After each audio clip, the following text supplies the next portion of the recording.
Il est en train de déstabiliser les provinces.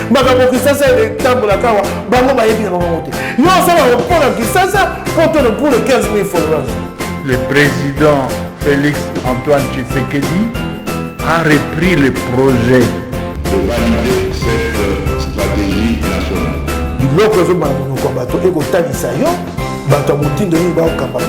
C'est la première fois que vous avez la vidéo Nabiso abonnez-vous.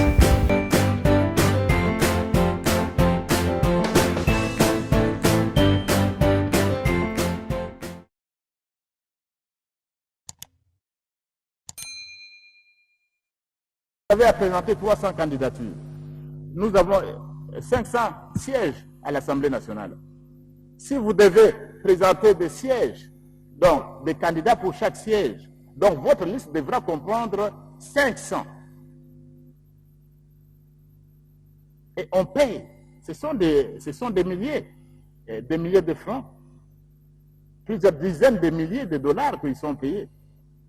Mais écoutez, dorénavant, si une liste comprend au moins 50% de femmes, elle ne payera pas le cautionnement. C'est une nouveauté. Ça n'a jamais existé.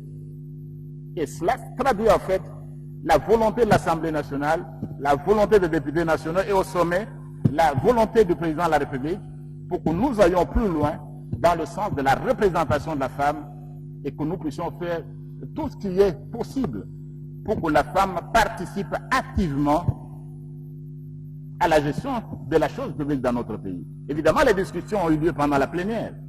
Il y a aussi d'autres choses. Il faudra travailler avec la femme. Il faudra travailler avec eux. Il faudra les former. Il faudra les former pour qu'en fait, elles puissent répondre aux obligations qui seront les leurs lorsqu'elles vont figurer sur la loi électorale et lorsque demain, elles pourront être élues. Eh bien, dès lors que nous allons avoir ce type de liste, même la physionomie, le paysage de l'Assemblée nationale va changer. Voilà donc l'une des dispositions, des innovations majeures que nous avions été introduites dans cette loi. Disons, il n'a pas encore été promulgué par le président de la République, donc nous pouvons des propositions de loi ou cette loi, vous comprenez pourquoi. D'autres innovations, c'est que nous avons tenu à renforcer. Prenons par exemple la question des observateurs et des témoins. Les témoins vont contresigner le procès de vote. Les témoins. Et parce que nous voulons des élections libres et transparentes et crédibles, nous voulons une participation active des témoins. Il n'y a pas mieux. Quel serait encore le problème qui diviserait? Dès lors que le procès-verbal des résultats, vos résultats, mes résultats, sont contresignés par mes propres témoins, ou les témoins de mon parti, qui attestent que c'est vrai, et après on les affiche, moi je ne veux pas que notre disposition nous diviserait. Mais ce qui est demandé aux acteurs politiques, ce qui nous est demandé à nous tous, c'est quoi? Il faudra avoir des témoins dans tous les bureaux de vote. Il faudra que le parti politique s'organise pour avoir des témoins dans tous les bureaux de vote, pour ne pas crier demain que mes témoins ont été chassés du bureau de vote, mes témoins n'étaient pas présents. Non, il faudra s'organiser. Parce qu'en réalité, nous-mêmes qui avons participé aux élections, nous savons ce qui se passe. Vous ne vous êtes pas occupé de vos propres témoins. Il n'avait même pas une bouteille d'eau à boire. Il arrive à 6 heures. À midi, il n'a rien vu. Mais il s'en va. Et lorsque les résultats sont publiés à 18 heures, on doit afficher. Mais votre témoin est parti depuis longtemps. Et il a dit à son candidat, on m'a chassé du bureau de vote. On a fait ceci, on a fait cela. Donc ici, la participation des témoins est fortement recommandée et c'est le moment. C'est le moment que les partis politiques s'organisent pour avoir des témoins dans tous les bureaux de vote. Parce que de la même manière que nous insistons sur la publication des résultats ou l'affichage, ou que les résultats soient rendus publics, bureau de vote par bureau de vote, Très bien. Nous avons répondu à cette préoccupation-là. Ce sera fait. Mais pour éviter des critiques ou pour éviter des plaintes inutiles, des complaintes inutiles, c'est le moment pour les partis politiques de s'organiser, de recruter pour qu'à leur tour, ils puissent avoir des témoins, bureau de vote par bureau de vote. La question des observateurs a été également soulevée. Et quid des observateurs? Nous encourageons fortement les observateurs. Mais les observateurs, pas seulement internationaux, étrangers, mais également les observateurs nationaux, ils sont encouragés. Sauf qu'il y a une différence entre un témoin et un observateur. Les témoins d'un parti, ce n'est pas un observateur. Et l'observateur ne peut pas se transformer en témoin. D'ailleurs, ils auront des macarons différents. Donc, nous encourageons la participation des observateurs, des témoins et des observateurs. Nous ne voulons pas voir demain des organisations qui avaient 30 ou 10 ou 15 observateurs, après généraliser, pour dire que c'est le résultat, c'est la conclusion. Non. Nous voulons des élections libres et transparentes. Nous encourageons. Les résultats seront rendus publics bureau de vote par bureau de vote. C'est fait. Nos partis politiques, nous nous encourageons également à avoir des témoins. Bureau de vote par bureau de vote. Bureau de compilation par bureau de compilation. Et les observateurs, nous ne voudrons pas demain suivre seulement l'hymne qui sera chanté par un groupe d'observateurs qui ont été peut-être à Kinshasa, qui n'ont pas été à Massissi, qui n'ont pas été à Mituri, qui se sont cantonnés à Kisangani et qu'on n'a pas vu à Kasumbalesa, des observateurs qu'on n'a jamais vus à Chikapa ou qu'on n'a pas vus dans le sud du Bangui ou dans le nord du Bangui. Nous voulons des observateurs qui s'occupent véritablement de leur tâche, qui ne viennent pas faire campagne pour les candidats. Les observateurs ne peuvent pas faire campagne. Leurs obligations sont consignées dans la loi électorale. Mais qu'est-ce qui est nouveau aussi, c'est quoi? Dans la loi. Autant nous encourageons les observateurs, qu'ils soient nationaux ou étrangers, qu'ils viennent observer nos élections, autant cette fois-ci, nous allons insister sur l'obligation des observateurs de transmettre une copie de leur rapport à la CENI, à l'Assemblée nationale et au gouvernement. Ça, c'est également nouveau. Donc, nous encourageons les observateurs. Et nous l'avons bien fait. Vous savez qu'il y a des pays, je ne veux pas les citer, mais il y a des pays qui ne font pas trop de bruit sur les observateurs. Il y a des pays, même dans des vieilles démocraties, où on n'attend pas les observateurs congolais ou les observateurs de l'Union africaine. Mais nous sommes ouverts aux observateurs nationaux et étrangers. Mais j'insiste sur l'obligation, dès que l'observateur a fini son travail, il ne va pas rendre son rapport à son ONG. Ou il ne rend pas seulement son rapport à son ONG, ou bien à l'institution qu'il a envoyée. Il doit également nous remettre un rapport.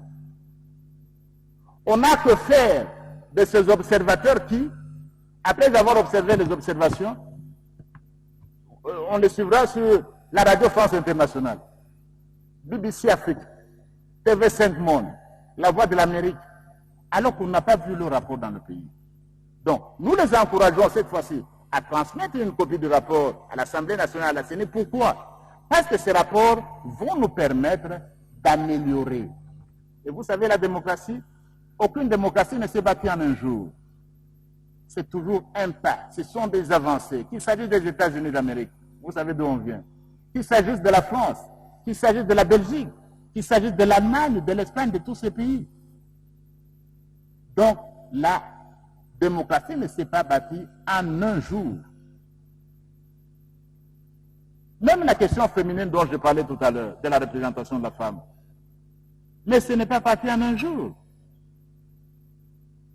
J'évoque souvent quand j'enseigne cette affaire intéressante dans la jurisprudence. C'est le traité de jugement, une affaire qui a été longtemps débattue aux États-Unis d'Amérique. C'est l'affaire Myra Bradwell. Dans les années 1860, il y avait un procès. Myra Bradwell, c'était une juriste. noire.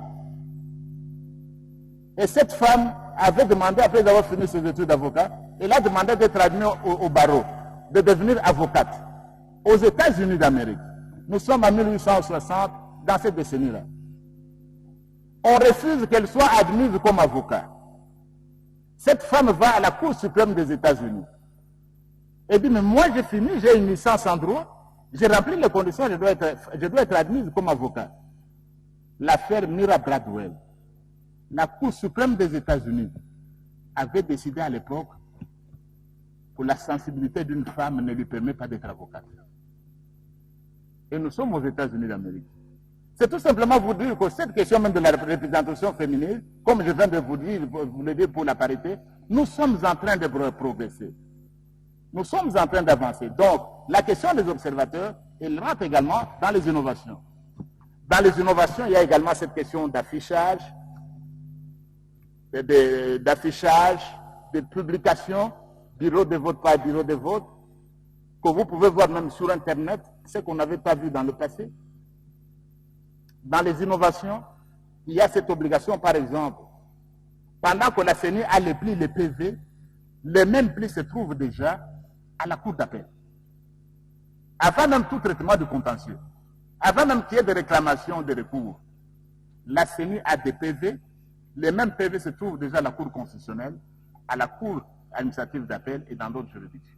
Donc voilà, peut-être au fur et à mesure qu'on va répondre aux questions, on vous dira quelles sont d'autres innovations qui ont été introduites.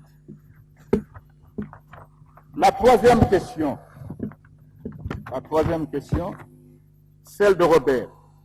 Mais qu'est-ce qui nous divise avec le FCC? Et au cas où cette divergence persiste, qu'est-ce qui va se passer? Comme moi, je ne vois pas, à notre niveau, nous ne voyons pas ce qui nous divise avec le FCC. Non. Pourquoi? Lorsque la loi sur la CENI, et vous étiez là également devant moi, lorsque j'étais alors président de la commission PAG, la loi organique sur la CENI, qu'est-ce qui nous divisait avec le FCC? C'était la répartition des sièges au bureau. Et après, cette question avait été résolue. Et la loi adoptée. L'opposition a 2 membres au niveau du bureau de la CENI. Les PV ont circulé, les PV existent, c'était en direct. C'était l'unique question qui nous divisait. Et lorsque nous avons mis en place à la CENI, qu'est-ce qui reste? La loi électorale. Mais voilà, nos amis ont posé le préalable. Non pour discuter de la loi électorale, nous devons encore rediscuter sur la CENI. Nous devons encore rediscuter sur la Cour constitutionnelle. Ça n'avait pratiquement rien à voir avec la loi sur la CENI et sur la loi électorale. Et en fait, nos amis, ce sont nos collègues. Il n'y a plus rien qui nous sépare, qui les divise de la majorité. Évidemment, au niveau du bureau, vous êtes là et pour la majorité et pour l'opposition. Je suis premier vice-président de l'Assemblée nationale et pour la majorité et pour l'opposition. Et je dois dire quoi? Que rien, en fait, de fondamental ne divise les collègues de l'opposition et ceux de la majorité, parce que la question avait déjà été réglée en amont. Et le préalable qu'ils ont posé, recomposition de la CENI, recomposition de la Cour constitutionnelle, ce ne sont pas des questions qui sont traitées dans la loi électorale. Et nous avons dit, l'Assemblée nationale n'est pas compétente d'organiser un dialogue. Vous êtes des journalistes, vous connaissez l'histoire du dialogue dans ces pays où les gens vont à un certain moment pour se partager les postes et les dividendes. Mais nous, on n'est pas là, on veut aller aux élections. Ce truc-là de dialogue pour traîner la satisfaction des intérêts de notre peuple, nous n'irons plus. Nous devons aller aux élections transparentes. Donc rien de fondamental ne divise les amis de l'opposition et ceux de la majorité. Rien de fondamental. Sur cette proposition de loi en discussion, nos amis, ils sont d'ailleurs d'accord parce qu'ils n'ont déposé aucun amendement. Aucun. Parce que ce qui les préoccupait, c'était la recomposition de la CENI et de la Cour constitutionnelle de matières dont nous n'étions pas compétents. Donc, maintenant que le texte a été adopté, vous savez, la loi de la majorité, nous sommes en démocratie. Adopter une proposition de loi avec ce chiffre-là. Un chiffre avoisinant d'ailleurs le chiffre de mon élection. Adopter une proposition de loi à ce chiffre-là, ça devient notre loi à nous tous. Lorsque le Sénat l'aura adopté, le président va promulguer, je crois rien ne va nous diviser. Nos amis de l'opposition, tous ceux de la majorité, ils vont participer aux élections. Parce que ce qui importe, pour ceux de la majorité comme pour ceux de l'opposition, c'est que ces élections soient libres, crédibles et transparentes. Félix. C'était Biwan. La délégation des diplomates, quelle a été leur position? Pourquoi est-ce que la commission ou la plénière a fait le travail de la PH? Disons d'abord ceci, c'était ma première rencontre. Au début, je suis en charge de la diplomatie parlementaire. Donc j'ai eu à échanger avec certains diplomates accrédités dans notre pays pour effectivement les éclairer aussi sur ce qui a été fait. Parce qu'il y a trop, on dit n'importe quoi, il y a trop de rumeurs, trop de fausseté dans les commentaires que l'on fait. Il fallait également informer les diplomates sur les innovations que nous avons apportées. Et je dois vous dire, il y a eu des questions sur les femmes. Ils incitaient par exemple sur la question de la femme. Je leur ai présenté la position de l'Assemblée nationale. Et je peux vous dire que tous ont apprécié cet avancement, qui n'existait pas auparavant. Qu'une liste entière, le fait d'avoir la moitié, une soit exemptée du paiement du cautionnement, ça c'est une nouveauté et tous l'ont apprécié. Et puisque les diplomates suivent également les débats, la question d'affichage, la question des témoins, la question de la publication pour qu'il y ait transparence, la question de la traçabilité des résultats, et bien toutes ces questions ont fait également l'objet des échanges que j'ai eu avec certains diplomates accrédités dans notre pays et qui sont fortement intéressés au processus électoral. Et je dois vous le dire que les diplomates ont apprécié à leur juste valeur, à sa juste valeur, le travail fait par l'Assemblée nationale. Il s'agit des avancées sérieuses dans la voie vers la démocratie. Bon, vous pourrez toutefois leur poser des questions, mais du moins, ils ont apprécié parce que plus rien ne s'est posé comme les femmes, c'est réglé. Est-ce qu'on va afficher le résultat? Oui. Est-ce que les opposants, les députés, les candidats pourront voir le résultat? Oui. Est-ce qu'ils auront leur témoin? Oui. À tous les niveaux. Est-ce que les résultats seront affichés ou même publiés après bureau de vote, pas bureau de vote? Oui. Pour des élections libres et transparentes. Qu'est-ce qui peut encore fondamentalement diviser les gens? À moins d'avoir peur des élections. Mais tout ce comme nous veulent aller aux élections libres, dès lors que j'ai mes témoins, dès lors que je peux me rendre compte de ce que j'ai obtenu comme résultat, élu ou pas élu, dès lors que je peux vérifier, dès lors que j'ai droit au recours, que j'ai mes PV, mes témoins peuvent suivre, je peux moi-même suivre mes résultats tels qu'ils sont affichés, je compare avec ce qu'on m'a remis. Quel autre problème nous diviserait? Et la plénière n'a pas fait le travail de la PAJ. Félix. Parce que si vous lisez bien notre règlement intérieur, la PAJ a fait son travail. Mais la PAJ, c'est une instance technique de la plénière. C'est pourquoi quand la PAJ fait le travail, elle vient faire rapport à la plénière. Et c'est la plénière qui est souveraine et qui décide. Donc, la plénière n'a pas fait le travail de la PAJ. La commission PAJ a fait son travail, elle est venue faire rapport à la plénière, et il appartenait à la plénière de décider. Et dès que la plénière a décidé, c'est le travail de l'Assemblée nationale, ce n'est plus le travail de la PAJ. Donc, la PAJ, c'est donc un instrument technique, une commission technique au niveau de la plénière, et là, laissez sa commission faire ce travail, et puis la plénière s'est assumée, parce que cette plénière est souveraine à tout. Pourquoi les éléments... S'il y a tout, on peut reprendre la question. Je peux l'avoir oublié. C'est sur cette.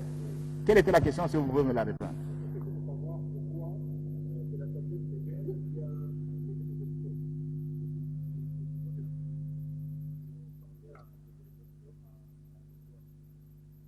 Bon, je crois que vous venez de trouver la réponse. La réponse est laquelle?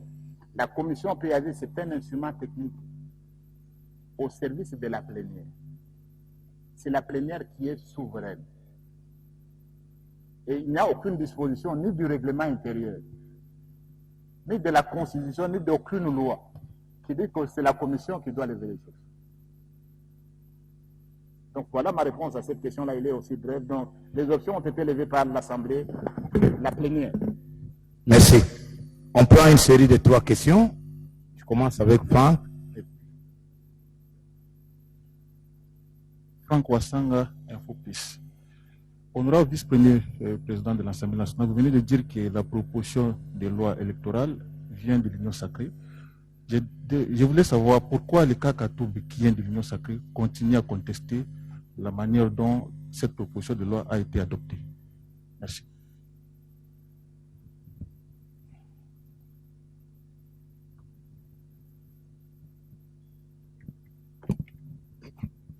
Moi, on m'appelle Gilles Boulembi Ndeko Zulu pour mes téléspectateurs. J'ai 3 petites questions, mais na retourne en lingala. On a ça là lingala. Il y a Liboso. Honorable Mbata. Désolé, on m'a partout na cité. Le maître à jouer. La plaque tournante. Il y a loi électorale au Esaïo. Tout en étant premier vice-président de l'Assemblée nationale, commission PAG, ça n'a pas squelette à Pamba.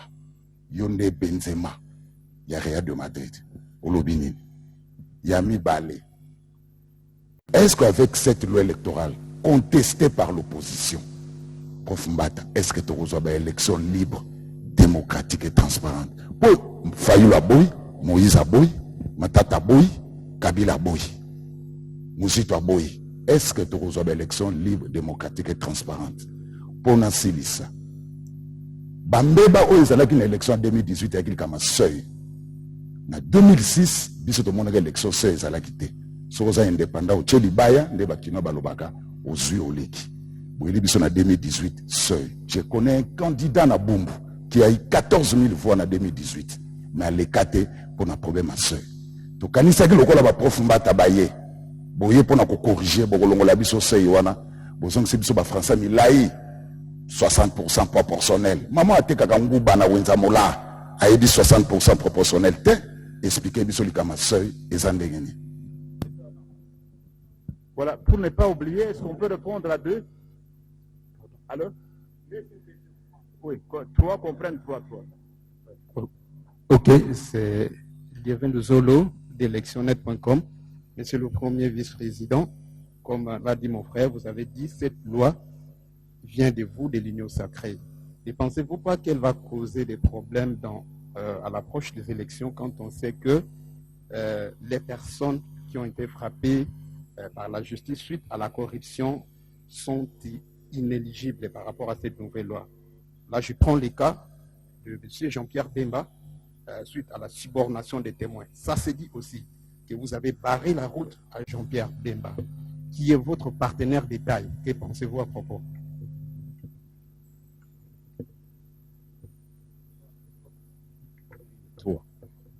Oui, une série de 3.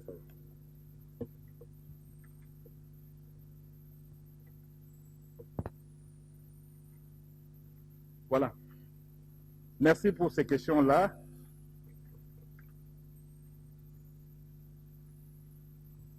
Je commence par Franck d'Info Plus. La deuxième question de Kozulu Nako Yanorasima. Et puis la question de M. Luzolo d'élection nette. Voilà, Franck. Le camp Katumbi, si la proposition de loi vient de l'Union sacrée, pourquoi est-ce que le camp Katumbi continue de contester? Bon, je voudrais dire ceci. Je dis d'abord que la proposition de loi, lorsque vous voyez toutes ces personnalités-là, je n'ai pas dit qu'elle vient pour bien préciser les choses. La proposition de loi est venue, a été initiée par des collègues qui font actuellement partie de l'Union sacrée. Parce qu'à l'époque, l'Union sacrée n'existait pas. Vous êtes d'accord avec moi? Donc, lorsque vous voyez la liste des personnalités qui ont initié cette loi, eh bien, ces personnalités sont maintenant dans l'Union sacrée. C'est pour bien préciser les choses. le camp Katumbi continue de contester. Pour moi, je ne sais pas. Je ne sais pas ce qui est contesté. Parce que vous êtes là, les journalistes, seulement vous les écoutez. Ils contestent quoi? Et qui conteste? Moi, je ne l'ai pas entendu de moi-même. Peut-être à votre niveau, comme vous êtes des hommes des médias, vous pouviez me dire ce qu'ils contestent. Parce que contester pour contester, ça n'avance pas en démocratie.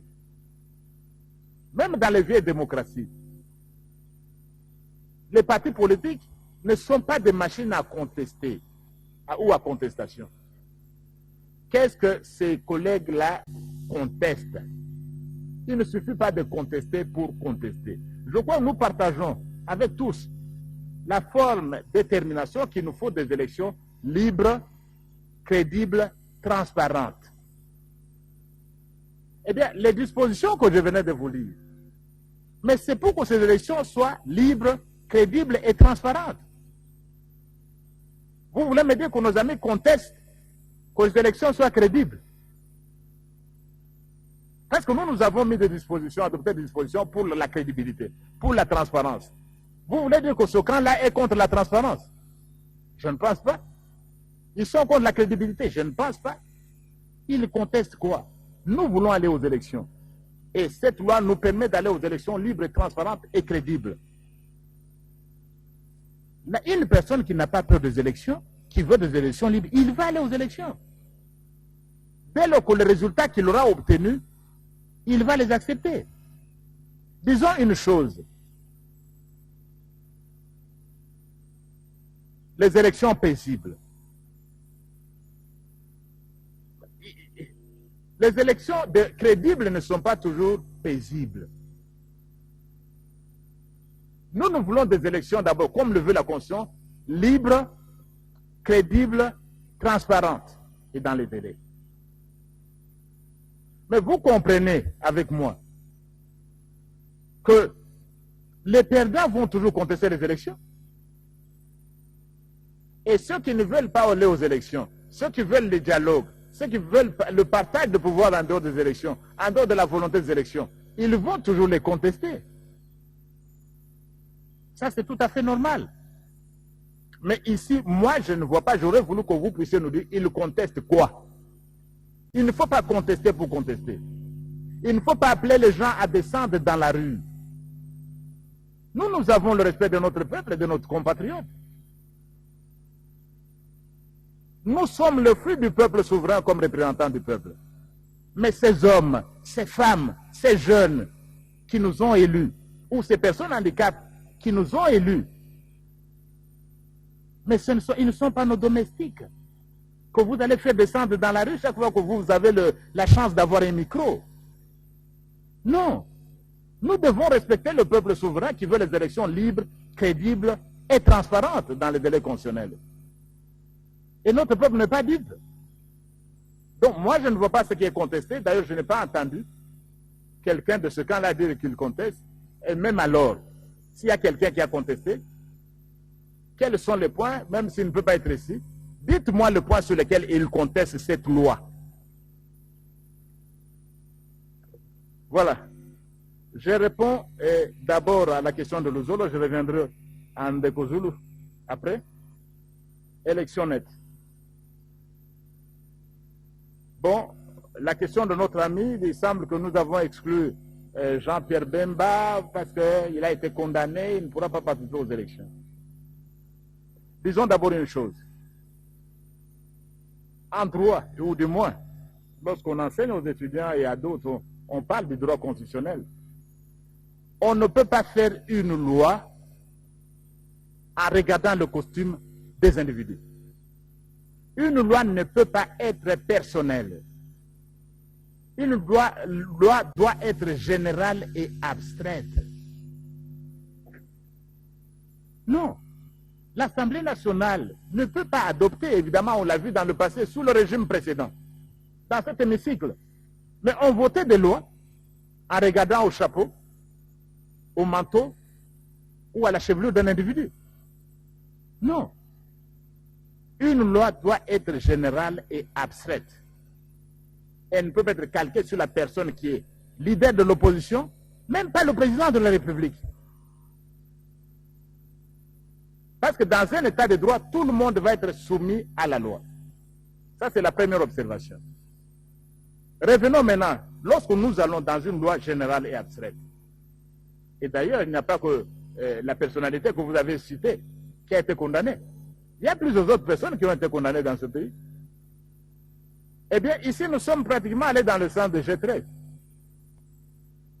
Ils ont distingué les cas d'inéligibilité. Ils ont distingué entre les inéligibilités temporaires et les inéligibilités définitives. C'est-à-dire quoi? Il peut y avoir des cas et des situations pour lesquelles les gens seront inéligibles pendant un certain temps. C'est-à-dire, vous avez été condamné, par exemple, pour corruption, pour vol ou je ne sais pour quel autre crime. Mais dès que vous êtes inéligible pendant ce temps-là, mais un certain nombre d'années, après que vous ayez purgé votre peine, vous devenez éligible. Si quelqu'un a été condamné pour corruption en 1980, est-ce qu'il doit être inéligible à vie? Il était condamné en 1980 ou en 1990, condamné pour corruption, condamné pour cela, mais dès qu'il a purgé sa peine, il devient éligible. Et je crois que Jean-Pierre Bemba se retrouve dans ce cas-là. Nous ne l'avons pas regardé, parce qu'on ne légifère pas en regardant aux individus. La loi doit être générale et abstraite. Nous nous sommes dit, et ça va, c'est de l'équité. Quelqu'un qui a été condamné en 2000, il a purgé sa peine, il a fini en 2010. Est-ce qu'en 2023, il doit être inéligible? Non. Il a déjà purgé sa peine. Ça, ce sont des cas d'inéligibilité temporaire. Et Jean-Pierre Bemba se retrouve dans ce cas-là. Il n'a pas été exclu. Ce n'est pas que nous l'avons visé lui-même, non. Il y a plusieurs personnes. Nous, en tant que législateurs, nous avons visé la généralité. Cette Assemblée nationale ne va pas légiférer, pas faire des lois personnelles, mais des lois qui concernent l'ensemble de notre peuple. Donc, des inéligibilités temporaires, dès qu'il a apuré sa peine, après un certain délai, Jean-Pierre Bemba et bien d'autres deviennent éligibles. Donc, ce qui se dit là, ce sont des bobards dans les réseaux sociaux.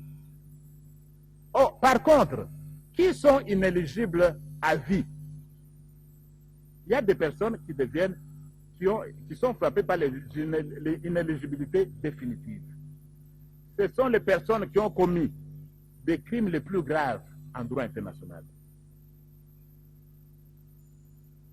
Les crimes les plus graves en droit international est sanctionné par la Cour pénale internationale. Si quelqu'un a été reconnu, par exemple, coupable du crime de génocide, il est inéligible à vie. Crime de guerre, si vous avez été reconnu coupable de crime de guerre, inéligible à vie.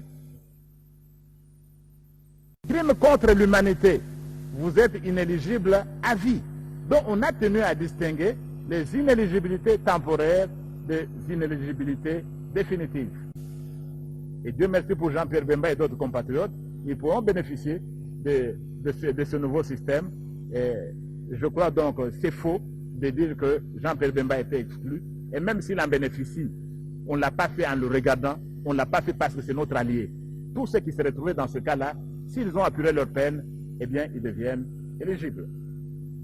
Negozou, Nalingal. Par le prof Mbata, il y a des maîtres à jouer, il y a des plaques tournantes. À Cameroun, se battait. Battait, il collait à prof Mbata. Non, c'est Cameroun, ils ont fait. Prof Mbata azali membre de l'Assemblée nationale. Quand on va prendre le député, Batinda Kinga pour représenter le peuple, na maye oyonga na yebi, na intervenir, na zali constitutionnaliste, na makambo itali loi, na paie sa contribution na nga ndenge peuple a pona kinga lokola député national. Mais ce qui, Assemblée nationale, andimi likambo, ezali likambo ya ba député nyonso, ezali kaka ya prof Mbata. Ezali likambo ya ba député nyonso. Na kati wana pe prof Mbata kozali. Prof Mbata pe a constitué question na yo o etali makambo ya constitution. Donc bandeko bazolo bano Prof Mbata asali boye non. Prof Mbata azosala mosala na ye. Batindaki nga mpona nini? Mpona salela peuple na biso.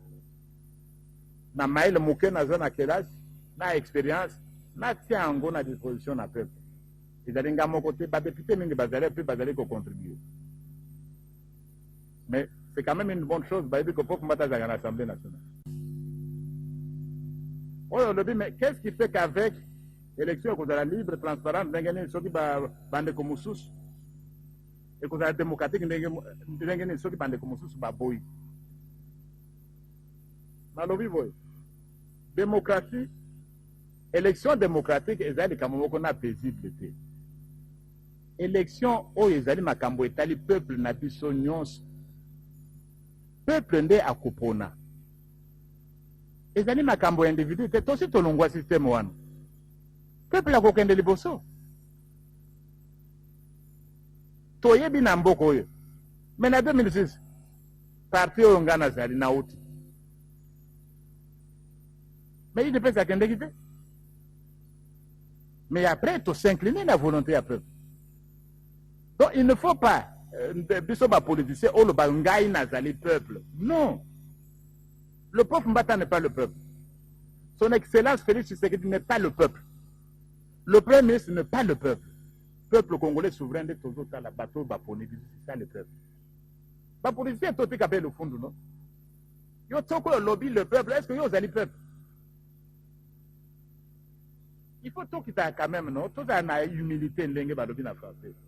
Ngana zali peuple te. Ce que vous allez d'accord, vous allez d'accord, mais peuple andimi. Bato mususu bakoni ma yango pesa kana démocratie, non? Tunandaki wango na États-Unis wana makambo ya Hillary Clinton na ba Trump. Mais Trump alekaki. Côté mususu baboyaki. Bino bozali ba panza sango. Boyi makambo nyonso malamu. Président aleki ya États-Unis d'Amérique, démocratie ali boso na mokili mobimba. Ndenge balobaki. Trump baponi omoni bato baboyi. Mais bato finalement ba s'incliner ba Hillary Clinton ba padi ba de wala mokonzi ba toponi. Joe Biden baponaki dernièrement. Mais bato mususu baboyaki, c'est ça la démocratie. Mais koloba yo zali peuple tokoboya non? Démocratie est au kende liboso. Il faut trouver les sous boye. Biso ba politiciens, nous ne sommes rien vis-à-vis du peuple. Il faut tout faire na makanisi na biso. Mosala politique ezali nini en fait? Politique ezali likambo na mboka na biso na bamboka mususu comme likambo ya pamba. Politique ezali kosala la peuple. Sauf qu'il faut promouvoir l'intérêt à peuple à yoté, yangaïté. C'est le peuple. Nous ne sommes rien devant le peuple souverain. Tant que tu as aucune élection, tu vas pour un mangote. Tu sais qu'on a une élection, tu as se préparer. Tant qu'on a 2023, tu vas pour un mais tu vas pour un mangote. Ce qu'on monnaie va pour un yoté. Peut-être pour toi, il prend déjà ses gardes avant de contester, puisqu'il va pour un yoté. Donc, ndeko Zulu, peuple n'a pas eu makambo tozolo makambo élection etalinde bango peuple etali ba politicien te. Ba politicien batika ko désorienter peuple. Peuple n'a pas fait à vigilant. Ce n'est pas lobby à ce micro. Oh, a commis na bon, azana ndeko Zulu kuna na RTNC na émission monene moto ya koko ça non. Et puis bino pe ba panzi sango. Il faut poser la coriace na ba politicien. Il faut poser la coriace na biso. Yango na nazali ko apprécier ko poser coriace. Poser ba prof Mbatande à sala kaboye. Na répondre prof Mbatande zali peuple. Donc yango réponse yango wana. Oyo mobeko ko bima ya loi électorale ezali poto kende élection oyo vraiment libre. Ko le chaos to monaki na fois passé. C'est là que nous allons. Na ba maman. Il faut qu'on encourager ba maman. Il faut qu'on encourager ba maman pour que va participer activement à Makamboana. Je crois qu'on peut passer à d'autres questions.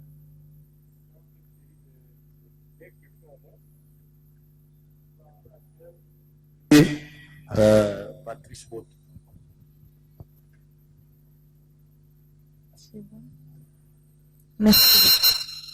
Merci beaucoup pour la parole. Je suis Rachel Kitita d'Actu 30. Monsieur le vice-président, c'est bien le pas vers la participation de la femme, mais je reste un peu sceptique puisqu'il n'y a pas de caractère contraignant, puisque comme vous dites que c'est selon le bon vouloir des partis politiques, c'est ce que je comprends.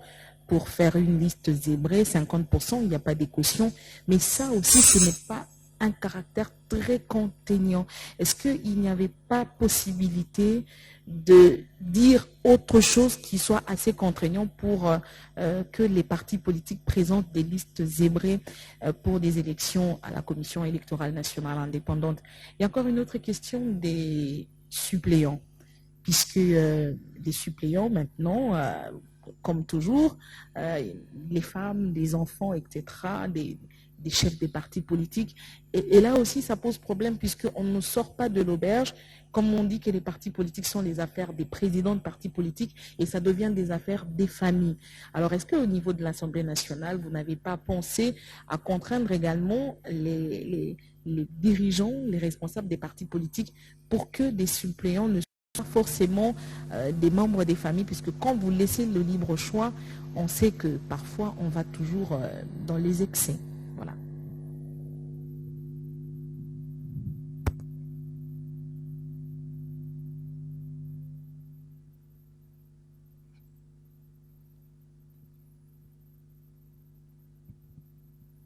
Merci pour la parole.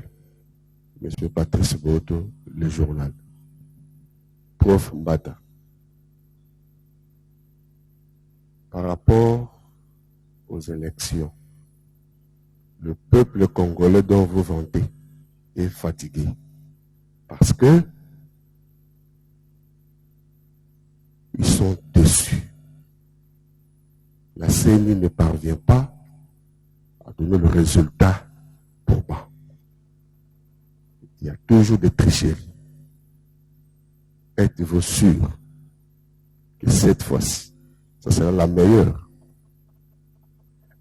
Un message au peuple congolais qui nous regarde, au peuple qui sont fatigués de tricheries, le peuple qui ont juré de ne plus aller au vote. Deuxième question. Par rapport aux témoins. Oui, vous avez dit, les témoins auront droit au procès-verbal. Mais prof Mbata, le recrutement des témoins.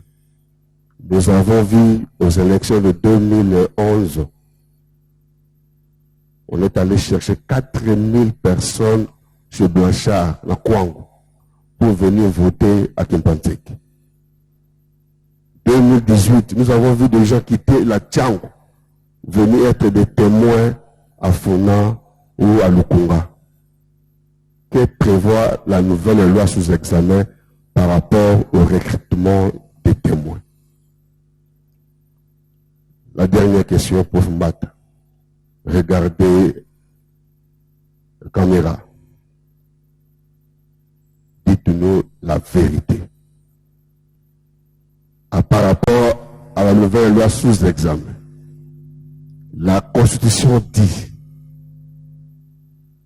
le mandat du chef de l'État est de 5 ans renouvelable une seule fois.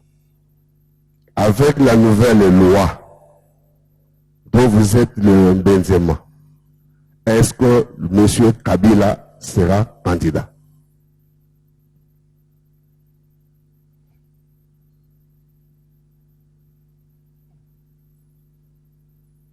Une troisième question, votre indulgence.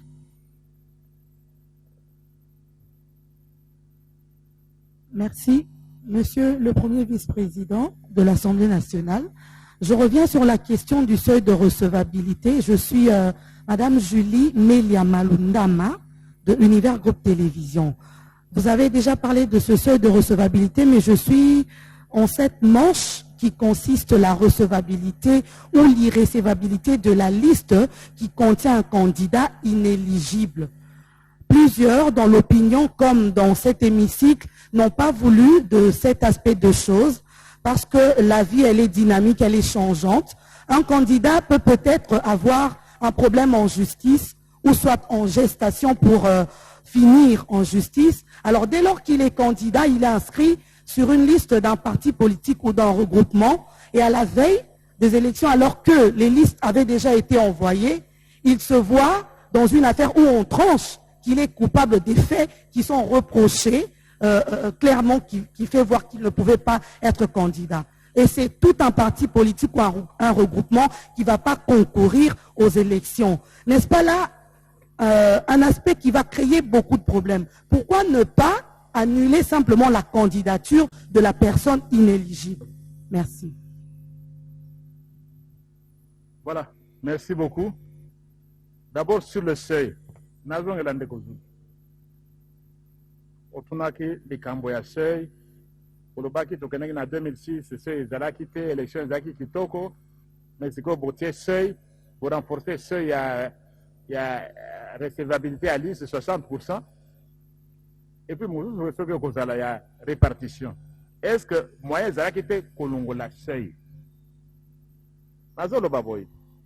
Mboka na biso ezali mboka moko vraiment koleka mboka nyonso ya mokili. En ce qui concerne nombre de partis politiques. Pour la recherche, Nadino, Nakanesi, ce sera difficile. Il y a comme en Mboka Moko, vous avez 700 partis politiques. À États-Unis, à démocratie en Ndengene. Au Mona Wapi, 700 partis politiques. Les lots Namboko. Tozali na ba chiffre wana 700 partis politiques. Ata na France, ata Belgique, ata wapi. Tout le monde a makambo wana te. Et ils ont continué. Peut-être au comme manamine. Peut-être yasuka te. Donc c'est incroyable. 700 partis politiques, c'est quelle démocratie? Parti mosusu ne ba bengi yango ba parti malete no etambula kaka malete ezelaka ba dialogue so boki dialogue ya cité ya Union africaine bazo ka ba poste parti wana ekobima okoyoka bango na télévision okoyoka ba communiquer à l'intention de la communauté internationale qui est internationale. Nous donc parti eleki. Et puis, conséquence des années, ils allaient gouvernement tant que beaucoup ça le gouvernement. Gouvernement écoute le gouvernement n'est pas parti bon. Ce sera la catastrophe. Donc, ma camboyation est balingi, objectif est d'aller to renforcer capacité du gouvernement. La scène politique, tout harmoniser, rationaliser. Il faut nettoyer la cour. La cour politique, na Congo, ce que les alliés n'a pas 700 partis politiques, il faut nettoyer ça. Il y a parfois, il y a des partis ethniques, constitution impose. Il y a des partis, ils ont un village moko. Base de Nango, ils ont un secteur mival. Base à partir où ils ont territoire Songolona, territoire Pagal. Il y a des partis de districts. Il y a des partis de provinces. Parti où ils ont une province ouane. Mais Moussou se haut kangote. Non. Les Camboyacés, ils ont des courants de partis et à la nationale. Ce que Balobi 60%. Au lieu de parti nayo, ezala, regroupement nayo est présenté liste. Il faut ezala, ce ouana est 60%. Ce qui, si elle généralise 500, au présenté au moins liste, il y a 300. Na 300 ouana, et qu'on renforce le caractère national et à bas parti. On a obligé aux candidats na Kinshasa, na Congo central, na Owele, Nord Kivu, Lualaba, Kasai, na ba province nyonso. Donc c'est pour renforcer le caractère national et à parti. Sinon ça devait les marcher comme Wenze, non? Et les alliés Wenze, 700 partis, 700 autorité morale. Donc c'est ça les Camboyacens de Yangouane. Le peuple n'a besoin de comprendre que bateau baya kokosa bateau musu baya baka parti comme nangote. Mikolo ele parti musu koyoka comme nangonene. AAACC, BBDA, PPTE. C'est qui connaît ces partis-là? Donc on voudrait lutter contre le système Wanoboyebi, tant on a un régime Kalawan, dengue parti Zaka, Kakaba abréviation. Après élection, parti Wana Elimou. Introuvable. Mais bon, quand on vote pour la partie Wana, après élection, Elimou. Non. Il a voulu nettoyer la scène politique. Objectif, il faut vraiment partir vraiment nationaux. Partis nationaux, partis tribaux, partis provinciaux, partis à bas territoire, ou bien à bas secteur. Donc, comme on a des partis nationaux, on a des membres de c'est ça qu'on renforce l'unité nationale. Après, ce que on a des gouvernement est là, gouvernement, il y a des partis solides. On ne peut pas avoir un gouvernement de 600 partis politiques. Non. Donc, comme 600 partis, pour ça, le gouvernement, il y a 700 ministres. Donc, c'est ça l'objectif, il y a ceux qui ont expliqué à la population, que ceux ils allaient m'abbêter, ceux ils allaient m'alam, et qu'on permette de faire des partis politiques. Et qu'on permette de partir nous soit ayé bana na Congo mobile. Le seul me renvoie à Madame Julie. Je reviendrai à d'autres. Madame Julie, dont je parlais de ce qui est une innovation. Et puis, à Balobi, non, oh, mon thématique n'a pas de babo et l'Ibiso est en Assemblée nationale, non. Oh, une thématique, il y a G13 aujourd'hui en haut. Donc, il ne faut pas les raconter, pas parce que non, tout ce que nous avons proposé a été refusé, je vais appeler au peuple. Non. Si vous voulez appeler, allez appeler les membres de votre famille. Allez appeler vos frères et vos sœurs, vous, pour descendre dans la rue, mais il ne faut pas déranger le peuple souverain. Donc, c'est de recevabilité, nous avons pris la thématique proposée par le G13. Donc, non, Top Congo, je crois Top Congo, on a pour résister mon sous. Et j'étais même ici à la tribune. Nous avons un journaliste. Bon,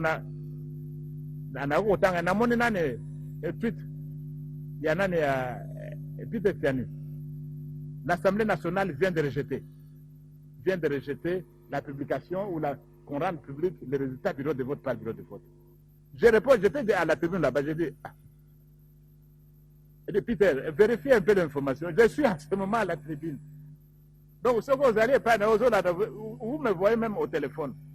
Assemblée nationale, Ouana, est réunie dans la moto, dans la chambre à coucher à moto, ou bien où? Non. Donc, le seul, ça, c'est une disposition qui a été retenue. Mais pourquoi est-ce que l'Assemblée nationale n'a pas voulu Motomoko aya kogacher liste Mobimba? Ce que Motomoko a dit inéligible, liste Mobimba est comme irrécevable. Maman Julie, je crois que vous avez suivi les débats au niveau de l'Assemblée nationale sur cette question. On voudrait demander aux partis politiques d'être très, très vigilants.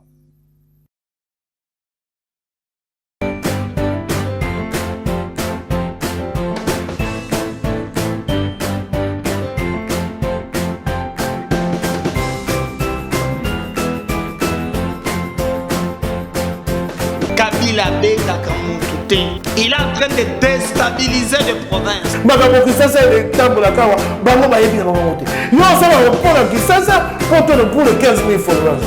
Le président Félix Antoine Tshisekedi a repris le projet de valider cette stratégie nationale.